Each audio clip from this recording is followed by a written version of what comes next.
Assalamualaikum warahmatullahi wabarakatuh. Apa kabar murid-murid guru yang soleh dan solehah?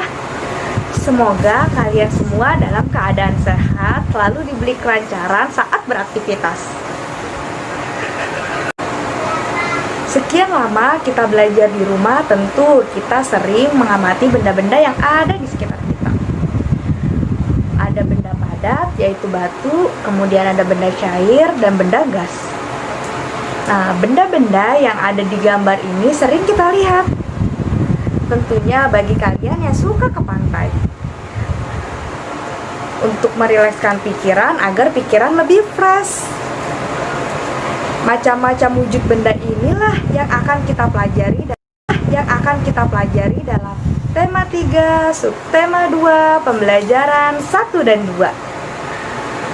Pada pembelajaran hari ini kita awali dengan membaca basmalah agar belajar kita mendapatkan berkah Allah Subhanahu wa taala. Berdoa dimulai.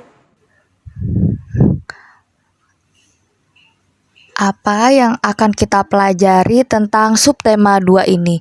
Kita akan belajar tentang wujud benda seperti yang sudah Bu Guru tampilkan di depan tadi. Nah, benda itu memiliki 3 wujud. Yang pertama ada benda padat. Yang kedua ada benda cair. Yang ketiga ada benda gas.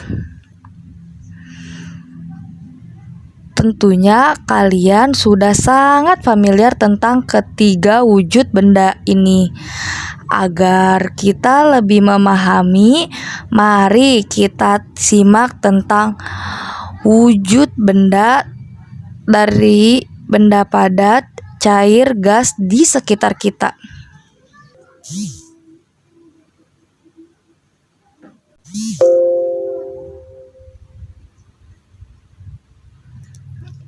Contoh benda padat yang ada di sekitar kita.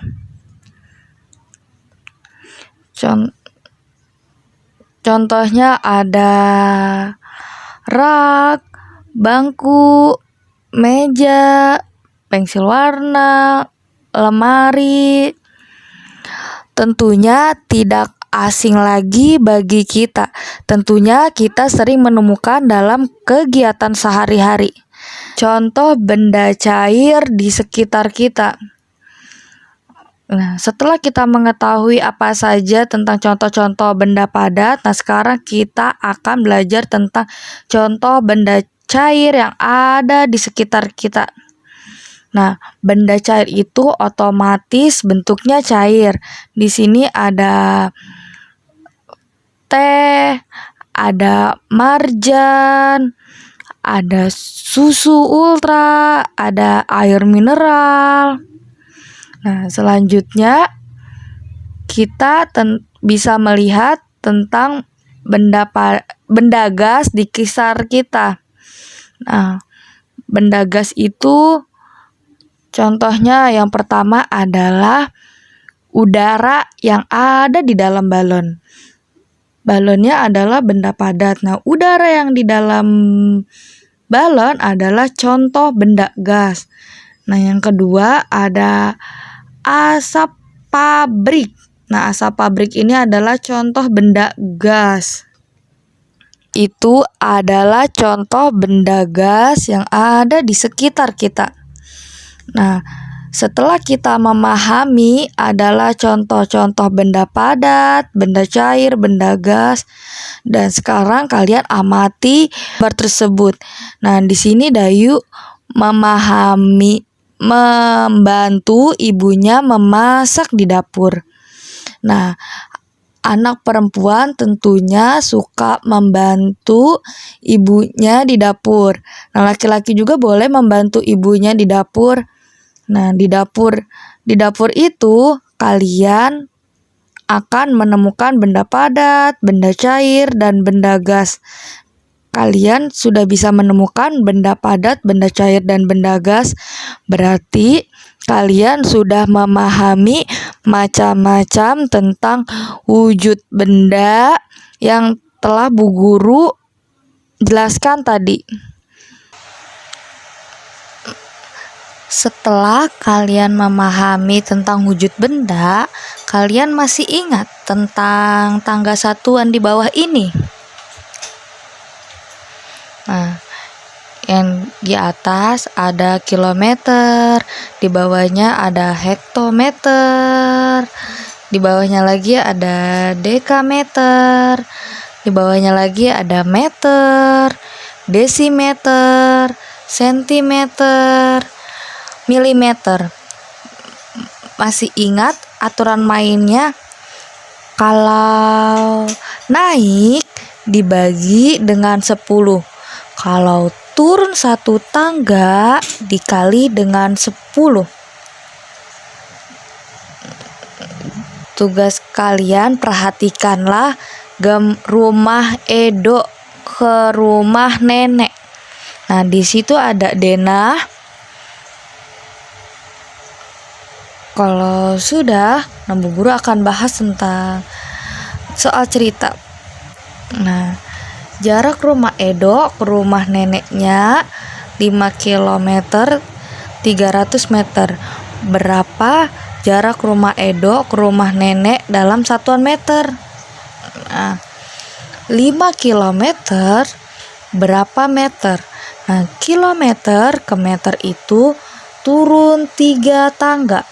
Nah, setiap turun dikali, satu kali turun dikali 10, 2 kali turun dikali 100, 3 kali turun dikali 1000. Jadi 5 km dikali 1000 sama dengan 5000 meter.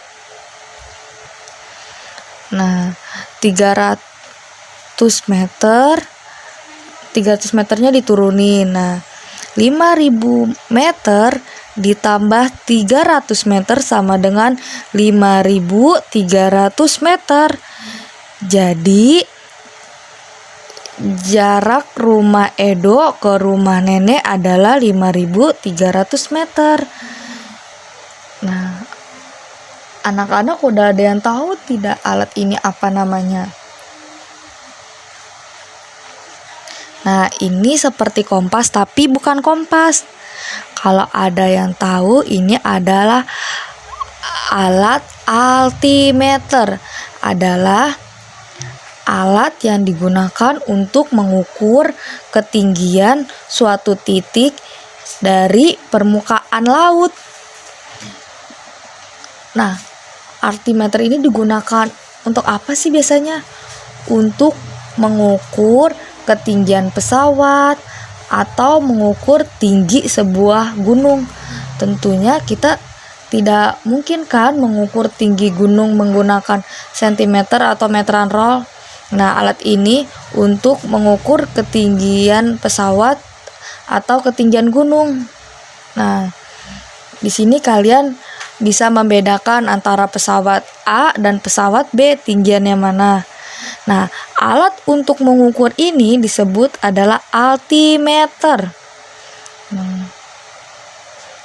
Nah, selanjutnya kamu pernah memperhatikan gerakan tiupan angin.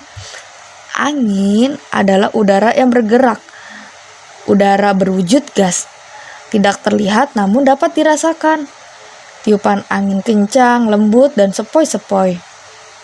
Nah, bagaimana angin itu bergerak?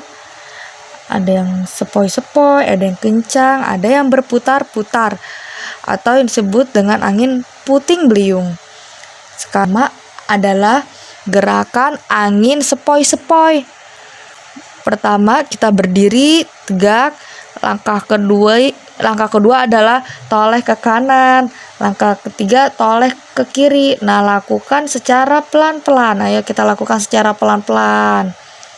Nah, sudah paham gerakan angin sepoi-sepoi? Ayo kita ibaratkan seperti kita di bawah pohon. Ikuti gerakan angin. Nah, selanjutnya adalah gerakan angin kencang. Kita sudah membayangkan angin kencang itu seperti apa, sama yang seperti tadi Hanya saja gerakannya kalian harus lebih cepat.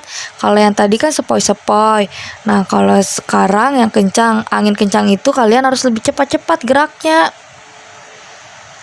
Nah, selanjutnya adalah gerakan angin puting beliung. Adalah angin yang berputar-putar secara kencang dan dapat merobohkan apa saja yang melewatinya. Nah, pada gerakan ini kalian dapat memperagakan gerakan berputar-putar, mutar ke kanan, mutar ke kiri, dan itu adalah gerakan angin puting beliung. Kalian bisa memperhatikan gerakan ini dalam sebuah tarian.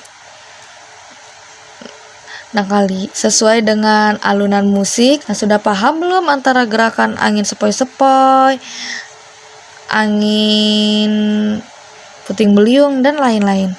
Selanjutnya kita akan belajar tentang ciri-ciri benda. Ciri-ciri benda memiliki massa dan volume. Sudah pernah anak-anak kalian sudah mendengar massa dan volume?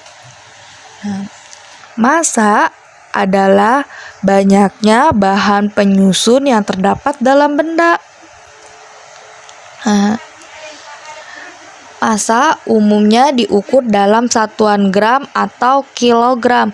Nah, bisa diukur dalam timbangan seperti ini, sayang. Nah, tentunya kalian sudah pernah melihat nih, atau ibu kalian sudah pernah menggunakan alat seperti ini. Ini adalah alat untuk mengukur massa. Nah, pada umumnya orang menggunakan berat bukan massa.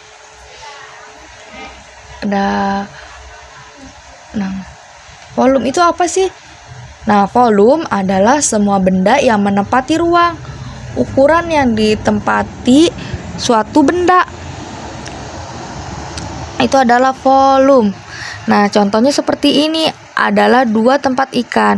Volumenya yang A besar, yang B lebih kecil. Volume benda A dan volume benda B itu adalah lebih besar yang mana?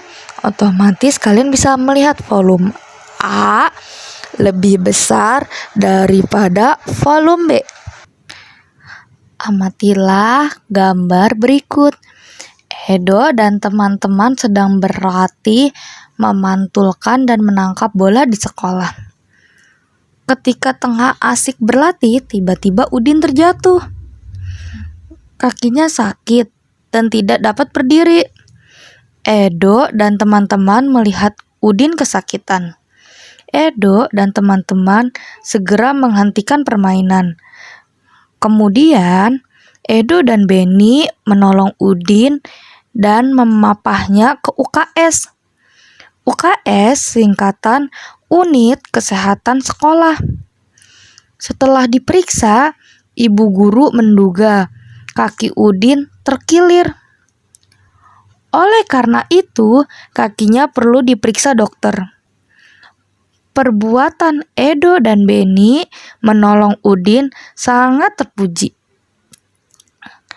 Apakah kamu mempunyai pengalaman menolong teman atau orang lain? Oke, yuk. Tugas untuk hari ini kalian menceritakan pengalaman menolong orang lain. Dikumpulkan dalam bentuk video dan mengirimkan tugas video kalian ke link lapor mandiri. Nah, sekian pembelajaran hari ini. Semoga pembelajaran hari ini bermanfaat untuk kita semua. Yuk kita tutup pembelajaran hari ini dengan mengucapkan hamdalah bersama-sama. Alhamdulillahirabbil alamin.